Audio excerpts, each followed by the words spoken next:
Hi dears, എല്ലാ മക്കൾക്കും എഡ്യൂമേറ്റിൻ്റെ മറ്റൊരു ക്ലാസ്സിലേക്ക് സ്വാഗതം. ഇന്ന് നമ്മൾ എടുക്കുന്നത് 3ാം ക്ലാസ്സിലെ EVSലെ ഒന്നാമത്തെ യൂണിറ്റായ ഹരിതഭൂമി എന്നതിൻ്റെ 2ാം ഭാഗമാണ്. ഇതിൻ്റെ ആദ്യ ഭാഗം കാണാത്ത കൂട്ടുകാർക്ക് വേണ്ടിയിട്ട് ഞാൻ ആ വീഡിയോയുടെ ലിങ്ക് ഇതിൻ്റെ ഡിസ്ക്രിപ്ഷൻ ബോക്സിൽ കൊടുത്തേക്കാം, കണ്ടു നോക്കുക. ക്ലാസ്സിലേക്ക് കടക്കുന്നതിന് മുന്നേ ആയി ചാനൽ ആദ്യമായി കാണുന്നവരാണെങ്കിൽ ഒന്ന് സബ്സ്ക്രൈബ് ചെയ്ത് സപ്പോർട്ട് ചെയ്യാൻ മറക്കല്ലേ. അതുപോലെ തന്നെ ഈ വീഡിയോയുടെ ലിങ്ക് നിങ്ങളുടെ കൂട്ടുകാരിലേക്കൂടെ ഷെയർ ചെയ്ത് കൊടുക്കണേ. നിങ്ങൾക്ക് വേണ്ട 3ാം ക്ലാസ്സിലെ മറ്റ് വീഡിയോസ് എല്ലാം STD 3 2024 എന്ന പ്ലേലിസ്റ്റ് നോക്കിയാൽ നിങ്ങൾക്ക് ലഭിക്കുന്നതാണ്. അപ്പോൾ ശരി, നമുക്ക് നേരെ ക്ലാസ്സിലേക്ക് കടക്കാം. വള്ളിച്ചെടികൾ. കൂട്ടുകാരെ, ഞങ്ങൾ വള്ളിച്ചെടികൾ, ഞങ്ങളും ഇവിടെയുണ്ടേ. എന്തെല്ലാമാണ് ഈ സസ്യങ്ങളുടെ പ്രത്യേകതകൾ? എഴുതി നോക്കൂ. ഒന്നാമത്തെ പ്രത്യേകത എന്ന് പറയുന്നത് വള്ളികളായി പടരുന്നു എന്നുള്ളതാണ്. രണ്ടാമത്തെ പ്രത്യേകത, ഇവയ്ക്ക് നിവർന്നു നിൽക്കാൻ കഴിയില്ല. ഇനി വള്ളിച്ചെടിയുടെ മറ്റു പ്രത്യേകതകൾ എന്താണ് മക്കളെ? വള്ളിച്ചെടികൾക്ക് വളരാനായി ഒരു താങ്ങിൻ്റെ സഹായം ആവശ്യമുണ്ട്. പരിസരം നിരീക്ഷിച്ച് കൂടുതൽ വള്ളിച്ചെടികൾക്ക് ഉദാഹരണങ്ങൾ കണ്ടെത്തി എഴുതൂ. മുല്ല, മത്തൻ, കുമ്പളം, പടവലം, പയറ്, പാവൽ, കോവയ്ക്ക ഇതെല്ലാം വള്ളിച്ചെടികൾക്ക് ഉദാഹരണങ്ങളാണ്. വള്ളിച്ചെടികൾ 2 തരമുണ്ട്. നിലത്തു പടർന്നു വളരുന്നവയും താങ്ങിൽ പറ്റിപ്പിടിച്ചോ പടർന്നോ മുകളിലേക്ക് വളരുന്നവയും. നിലത്ത് പറ്റിപ്പിടിച്ചെന്ന് വളരുന്നവരെയാണ് നമ്മുടെ മത്തൻ, കുമ്പളം, അതുപോലെ തന്നെ കാച്ചിൽ, അതെല്ലാം. ഇനി മുകളിലേക്കൊരു താങ്ങിൻ്റെ സഹായത്തോടു കൂടി വളരുന്നവയാണെന്ത്? പയറ്, പടവലം, കോവയ്ക്ക, മുല്ല തുടങ്ങിയ വള്ളിച്ചെടികൾ. സസ്യങ്ങൾ ജലത്തിലും. ജലത്തിൽ വളരുന്ന സസ്യങ്ങളാണ് ജലസസ്യങ്ങൾ. എന്താണ് ഈ സസ്യങ്ങളുടെ പ്രത്യേകതകൾ? എഴുതി നോക്കൂ. ജലസസ്യങ്ങളുടെ ഏറ്റവും വലിയ പ്രത്യേകത എന്ന് പറയുന്നത് ഇവയ്ക്ക് വളരാൻ ജലം ആവശ്യമാണ് എന്നുള്ളത് തന്നെയാണ്. പിന്നെ ഇവയുടെ വേരുഭാഗം എപ്പോഴും, അതായത് തണ്ട്, വേര് എന്നീ ഭാഗങ്ങൾ എപ്പോഴും വെള്ളത്തിന് താഴെയായിരിക്കും. ഇവയുടെ തണ്ട് പൊതുവെ മൃദുവായതായിരിക്കും. കൂടുതൽ ജലസസ്യങ്ങൾ കണ്ടെത്തി എഴുതൂ. താമര, ആമ്പൽ, പായൽ, ആഫ്രിക്കൻ ലില്ലി, കുളവാഴ തുടങ്ങിയവയെല്ലാം ഏതാനും ജലസസ്യങ്ങൾക്ക് ഉദാഹരണങ്ങളാണ്. വിത്തിനുള്ളിലെ ജീവൻ. ഒരു വിത്ത് പറയുന്നത് നോക്കിക്കേ. ഹായ് വെളിച്ചം, ഞാൻ മണ്ണിന് മുകളിലെത്തി. വിത്ത് മുളച്ചു വരുന്നത് നിങ്ങൾ കണ്ടിട്ടുണ്ടോ? നമുക്കും വിത്ത് മുളപ്പിക്കാം. സുതാര്യമായ ഒരു ഗ്ലാസ്സിൽ മണൽ നിറയ്ക്കുക. സുതാര്യമായ എന്ന് വെച്ചാൽ നമ്മൾ പുറത്തേക്ക് കാണുന്ന ഒരു ഗ്ലാസ്സിൽ 3-4 പയർ വിത്തുകൾ മണലിൽ അല്പം താഴ്ത്തി ഗ്ലാസ്സിനോട് ചേർന്ന ഭാഗത്ത് വയ്ക്കുക. മണൽ നനയ്ക്കുക. വിത്ത് മുളച്ചു വരുന്നത് നിരീക്ഷിക്കൂ. എന്തെല്ലാം മാറ്റങ്ങളാണ് കാണാൻ കഴിയുന്നത്? വിത്തിൽ നിന്ന് ആദ്യം മുളച്ചു വരുന്നത് ഏതു ഭാഗമായിരിക്കും? ആദ്യം വേരാണ് മുളച്ചു വരുന്നത്. ആദ്യത്തെ ഇല വരാൻ എത്ര ദിവസമെടുക്കും? ഏകദേശം ഒരാഴ്ചയ്ക്കുള്ളിലായി തന്നെ ഇല വരുന്നത് നമുക്ക് കാണാം. നിരീക്ഷിച്ച കണ്ടെത്തലുകൾ കൂട്ടുകാരുമായി ചർച്ച ചെയ്ത് എൻ്റെ പരിസര പഠന പുസ്തകത്തിൽ എഴുതൂ. ചിത്രവും വരച്ചു ചേർക്കണേ. അപ്പോൾ മക്കൾ എന്ത് ചെയ്യുക? ഒരു കുപ്പി ഗ്ലാസ് എടുത്തിട്ട് അതിൽ കുറച്ച് മണൽ നിറച്ചിട്ട് ആ ഗ്ലാസ്സിനോട് ചേർന്ന് എന്ത് ചെയ്യുക? ഒരു പയറുവിത്ത്, 1-2 പയറുവിത്ത് നട്ട് നോക്കുക. എന്നിട്ട് അതിൽ നിന്ന് വേരെന്ന് വരുന്നു, ഇല എന്ന് വരുന്നു, ഇല പുറത്തേക്ക് വരാൻ എത്ര സമയമായി എന്നൊക്കെ കണ്ടെത്തി എഴുതുക. ഞാനും എൻ്റെ ചെടിയും. നിങ്ങളുടെ പരിസരത്ത് ഒരു വിത്ത് മുളപ്പിച്ച് വളർത്തി നോക്കുക. വെളിച്ചമുള്ളിടത്ത് വേണം വിത്ത് നടാൻ. വിത്ത് മുളച്ച് ചെടി വളരുമ്പോൾ ആവശ്യത്തിന് വളവും നൽകണം. സസ്യത്തിൽ കൂടുതൽ ഇലകൾ വരുന്നതും തണ്ട് വരുന്നതും പൂക്കൾ വിരിയുന്നതും കായ്കൾ ഉണ്ടാകുന്നതുമൊക്കെ നിരീക്ഷിക്കണേ. നൽകിയിരിക്കുന്ന മാതൃകയിൽ ഒരു പ്രവർത്തന റിപ്പോർട്ട് ചിത്രസഹിതം തയ്യാറാക്കൂ. പ്രവർത്തന റിപ്പോർട്ടിൽ എന്തൊക്കെ വേണം? വിത്തിൻ്റെ പേര്, വിത്ത് നട്ട തീയതി, വിത്തിന് മുള വന്ന ദിവസം, ആദ്യത്തെ ഇല വിരിഞ്ഞ ദിവസം, 7 ദിവസം കഴിഞ്ഞപ്പോൾ ചെടിക്കുണ്ടായ വ്യത്യാസങ്ങൾ, ഉയരത്തിൽ, വണ്ണത്തിൽ, ഇലകളുടെ എണ്ണത്തിൽ തുടങ്ങിയവയിലുണ്ടായ വ്യത്യാസങ്ങൾ, പിന്നെ പൂവ് വന്ന തീയതി, കായ് വന്ന തീയതി. ഇത്രയും കാര്യങ്ങളെല്ലാം ആ പ്രവർത്തന റിപ്പോർട്ടിൽ ഉൾപ്പെടുത്തണം. വിത്തിൽ നിന്നല്ലാതെയും ചെടികൾ. ഇവിടെ 2 കുട്ടികൾ പറയുന്നത് നോക്കൂ. ഈ കറിവേപ്പിൻ്റെ വേരിൽ നിന്നുണ്ടായ തൈകളാണ് ഇതെല്ലാം. ഇലമുളിച്ചിയുടെ തൈകൾ ഇലയിൽ നിന്നാണല്ലോ ഉണ്ടാകുന്നത്. അപ്പോൾ വിത്തിൽ നിന്നല്ലാതെ വേരിൽ നിന്നും ഇലയിൽ നിന്നുമെല്ലാം പുതിയ സസ്യങ്ങൾ ഉണ്ടാവുമെന്ന് നിങ്ങൾക്ക് മനസ്സിലായോ? സ്കൂൾ ജൈവ വൈവിധ്യോദ്യാനം വിപുലീകരിക്കുന്നതിനായി സൈറയും കൂട്ടരും ചെത്തി, ചെമ്പരത്തി, നിശാഗന്ധി, റോസ്, മത്തൻ, മാവ്, മുല്ല, കടപ്ലാവ് തുടങ്ങിയവ നടാൻ തീരുമാനിച്ചു. നടുന്ന ഭാഗമനുസരിച്ച് ഇവയെ തരംതിരിച്ച് എഴുതുക. ഓരോ ഇനത്തിലും പെട്ട കൂടുതൽ ചെടികൾ കണ്ടെത്തി എഴുതുകയും വേണേ. ഇതിലെ ആദ്യത്തെ ചെടിയായ ചെത്തി എങ്ങനെയാണ്? കാണ്ഡം അഥവാ തണ്ട് നട്ടാണ് നമ്മൾ ഉണ്ടാക്കുന്നത്. ചെമ്പരത്തിയും കാണ്ഡത്തിൽ ഉൾപ്പെടും.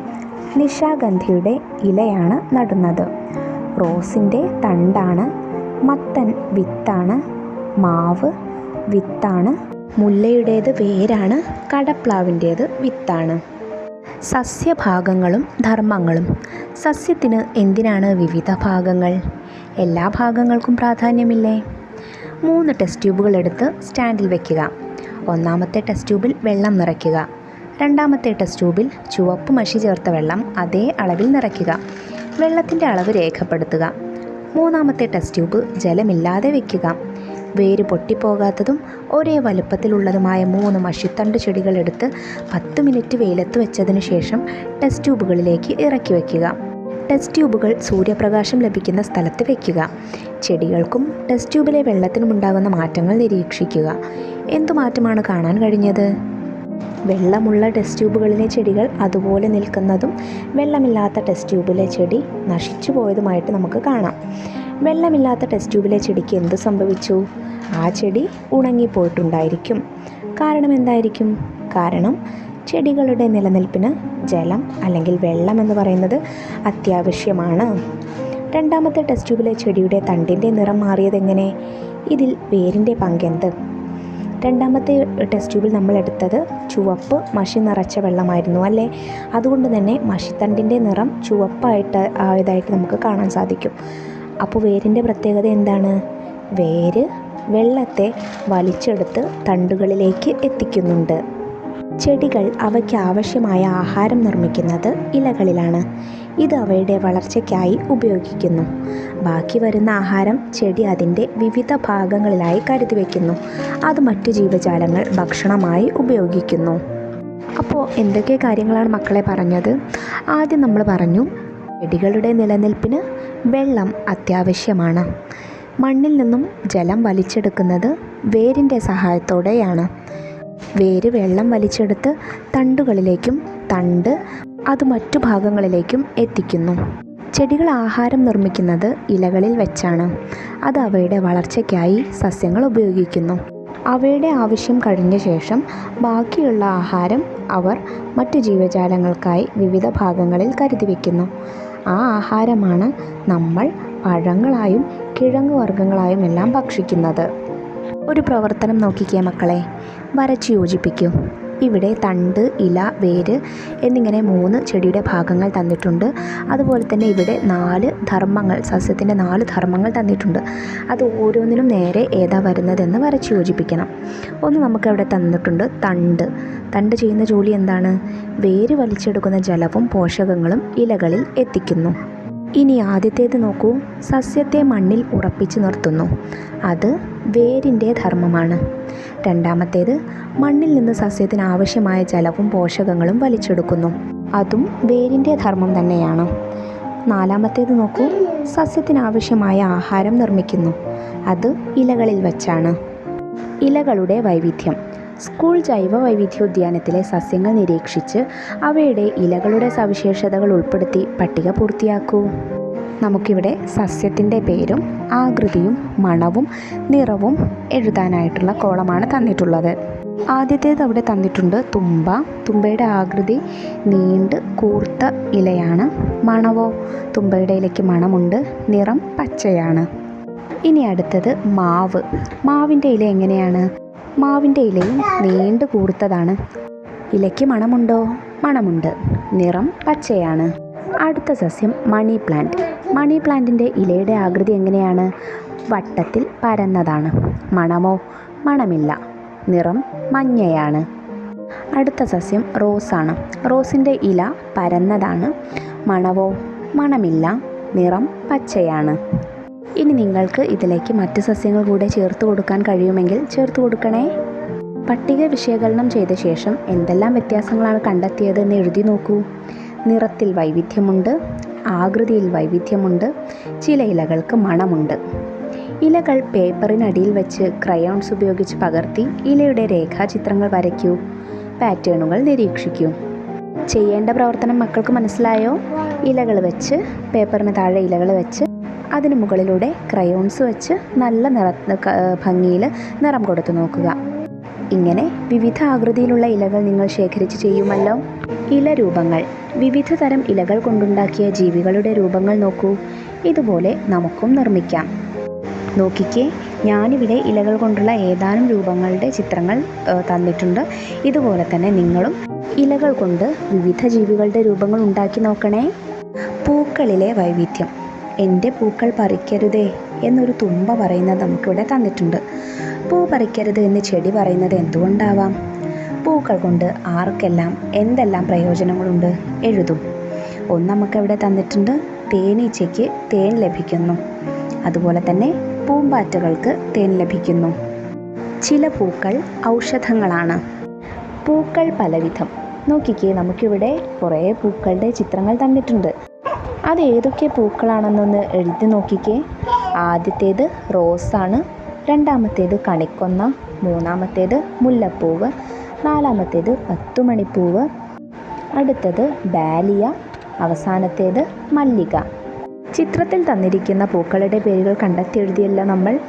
മണത്തിലും നിറത്തിലും ആകൃതിയിലുമല്ലാതെ മറ്റേതെല്ലാം തരത്തിൽ ഇവ വ്യത്യാസപ്പെട്ടിരിക്കുന്നു? കൂടുതൽ പൂക്കളെ നിരീക്ഷിച്ച് എൻ്റെ പരിസര പഠന പുസ്തകത്തിൽ എഴുതൂ. പൂക്കളുടെ ഇതളുകളുടെ എണ്ണത്തിൽ വ്യത്യാസമുണ്ട് അല്ലേ? അതുപോലെ ചില പൂക്കൾ കുലകുത്തി പൂക്കുന്ന പൂക്കളാണ്, ചിലത് ഒറ്റയായി പൂക്കുന്ന പൂക്കളാണ്. പൂക്കാത്ത സസ്യങ്ങളും. ചിത്രത്തിലുള്ള സസ്യങ്ങൾ നിങ്ങൾ കണ്ടിട്ടുണ്ടോ? ഇവ പൂക്കുന്നവയാണോ? അല്ല. എല്ലാ ചെടികളും പൂക്കുന്നുണ്ടോ? ഇല്ല. സസ്യത്തിൻ്റെ പ്രധാന ഭാഗങ്ങൾ വേര്, തണ്ട്, ഇല എന്നിവയാണ്. സസ്യത്തിൻ്റെ വളർച്ചയുടെ ഒരു ഘട്ടത്തിൽ പൂവുണ്ടാകുന്നു. പൂവ് പിന്നീട് കായായി മാറുന്നു. എല്ലാ ചെടികളും പൂക്കുന്നില്ല, എല്ലാ പൂക്കളും കായായി മാറുന്നുമില്ല. ജലം കുറവുള്ള സ്ഥലങ്ങളിൽ വളരുന്ന ഇത്തരം സസ്യങ്ങൾ കണ്ടിട്ടുണ്ടോ? എന്താണ് ഇവയുടെ പ്രത്യേകതകൾ? ഇതൊരു കള്ളിമുൾ ചെടിയുടെ ചിത്രമാണ് അല്ലേ? പ്രധാനമായും മരുഭൂമികളിൽ കാണപ്പെടുന്ന സസ്യങ്ങളാണ് കള്ളിച്ചെടി എന്നറിയപ്പെടുന്ന കള്ളിമുൾ ചെടികൾ. വളരെ ഉയരത്തിൽ ശാഖോപശാഖകളായി വളരുന്നവയും ഒരു പന്തിനോളം മാത്രം വലിപ്പവും രൂപവും ഉള്ളവയും ഉൾപ്പെടെ നൂറുകണക്കിന് വകഭേദങ്ങളിൽ ഇവ കാണപ്പെടുന്നു. ലഭ്യമാകുന്ന ജലം കാണ്ഡത്തിൽ ശേഖരിച്ച് ഏറെക്കാലം ജലമില്ലാതെ ജീവിക്കാൻ കഴിയുന്ന സവിശേഷ സ്വഭാവം ഇവയ്ക്കുണ്ട്. ജലനഷ്ടം പരമാവധി ഒഴിവാകുന്ന വിധം ഇലകളില്ലാത്ത രൂപഘടനയാണ് ഉള്ളത്. അതേസമയം ചില ഇനങ്ങൾക്ക് അഗ്രഭാഗത്ത് ഇലകൾ കാണാവുന്നതാണ്. മിക്കവാറും എല്ലാ ഇനങ്ങൾക്കും നിറയെ മുള്ളുകൾ ഉണ്ടായിരിക്കും. സാധാരണയായി പുഷ്പിക്കാത്ത ചെടികളുടെ ഒപ്പമാണ് പരിഗണിക്കപ്പെടുന്നതെങ്കിലും ചില ഇനങ്ങളിൽ മനോഹരമായ പൂക്കൾ ഉണ്ടാവാറുണ്ട്. നീലക്കുറിഞ്ഞി 12 വർഷത്തിൽ ഒരിക്കൽ മാത്രം പുഷ്പിക്കുന്ന അപൂർവ ഇനം സസ്യം. പൂവ് വിരിഞ്ഞു കഴിഞ്ഞാൽ 3 മാസം വരെ വാടാതെ നിൽക്കും. നീലഗിരി കുന്നുകൾക്ക് ആ പേര് വരാൻ കാരണം നീലക്കുറിഞ്ഞിയാണ്. താഴെ തന്നിട്ടുള്ള ചിത്രം നോക്കിക്കേ. സസ്യങ്ങൾ കൊണ്ടുള്ള പ്രയോജനങ്ങൾ എന്തെല്ലാമാണ് എന്ന് എഴുതി നോക്കൂ. തണൽ നൽകുന്നു, ഭക്ഷണം നൽകുന്നു, ശ്വസിക്കാൻ ആവശ്യമായ വായു നൽകുന്നു, സസ്യങ്ങൾ മണ്ണൊലിപ്പ് തടയുന്നു തുടങ്ങി ഒട്ടനവധി പ്രത്യേകതകൾ സസ്യങ്ങൾക്കുണ്ട്. സസ്യങ്ങൾ വച്ചുപിടിപ്പിച്ചും സംരക്ഷിച്ചും ഭൂമിയെ ഹരിതഭൂമിയായി നിലനിർത്തേണ്ടത് നമ്മുടെ ഓരോരുത്തരുടെയും കടമയല്ലേ? അതെ. ഇനി നമുക്ക് വിലയിരുത്താം ചോദ്യങ്ങൾ ചെയ്തു നോക്കിയാലോ. ചോദ്യം 1. താഴെ കൊടുത്തിരിക്കുന്ന സസ്യങ്ങളുടെ പേരുകൾ കണ്ടെത്തി അവ ഏത് വിഭാഗത്തിൽ ഉൾപ്പെടുന്നുവെന്ന് എഴുതുക. കൂടുതൽ ഉദാഹരണങ്ങൾ കണ്ടെത്തി അവ ഉൾപ്പെടുന്ന വിഭാഗത്തിൻ്റെ പ്രത്യേകതകളും എഴുതുക. ആദ്യത്തേത് തുമ്പയാണ്. തുമ്പയൊരു ഔഷധിയാണ്. രണ്ടാമത്തേത് റോസാണ്. റോസ് ഒരു കുറ്റിച്ചെടിയാണ്. മൂന്നാമത്തേത് തെങ്ങാണ്. തെങ്ങൊരു മരമാണ്. ഇനി നമ്മോട് അവയുടെ പ്രത്യേകതകൾ എഴുതാനും പറഞ്ഞിട്ടുണ്ട്. ആദ്യം ഔഷധികളുടെ പ്രത്യേകതകൾ നോക്കാം. ഔഷധികളുടെ തണ്ട് മൃദുവാണ്, വലുപ്പത്തിൽ ചെറുതാണ്, മാസങ്ങൾ മാത്രം നിലനിൽക്കുന്നു, ആഴത്തിൽ വേരോട്ടമില്ല. അടുത്തത് കുറ്റിച്ചെടികൾ. കാഠിന്യമുള്ള തണ്ടാണ്, ഇടത്തരം വലുപ്പമാണ്, വർഷങ്ങളോളം ജീവിക്കുന്നു. മൂന്നാമത്തേത് മരങ്ങൾ. മരങ്ങളുടെ പ്രത്യേകതകൾ എന്തൊക്കെയാണ്? വളരെ കാഠിന്യമുള്ള തണ്ടാണ്, വളരെ വലുതാണ്, വളരെയധികം വർഷങ്ങൾ ജീവിക്കുന്നു. ചോദ്യം 2. പൂക്കൾക്ക് ഉചിതമായ നിറം നൽകുക. ആദ്യത്തേത് ചെമ്പരത്തിയാണ്. ചെമ്പരത്തിക്ക് നമുക്കൊരു ചുവപ്പ് നിറം നൽകാം. അടുത്തത് താമരയാണ്. താമരയ്ക്ക് നമുക്കൊരു പിങ്ക് നിറം നൽകാം. അടുത്തത് മുല്ലയാണ്. മുല്ലയ്ക്ക് നമുക്ക് വെള്ള നിറമാണ് കൊടുക്കേണ്ടത്. നിങ്ങൾ ഈ നിറം തിരഞ്ഞെടുത്തത് എന്തുകൊണ്ടാണ്?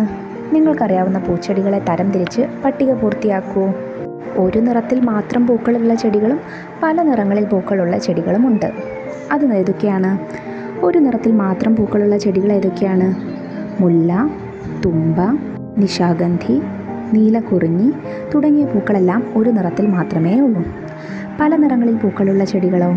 ചെമ്പരത്തി, റോസ്, മല്ലിക, ജമന്തി തുടങ്ങിയ പൂക്കളെല്ലാം നമുക്ക് പല നിറങ്ങളിൽ കാണാവുന്നതാണ്.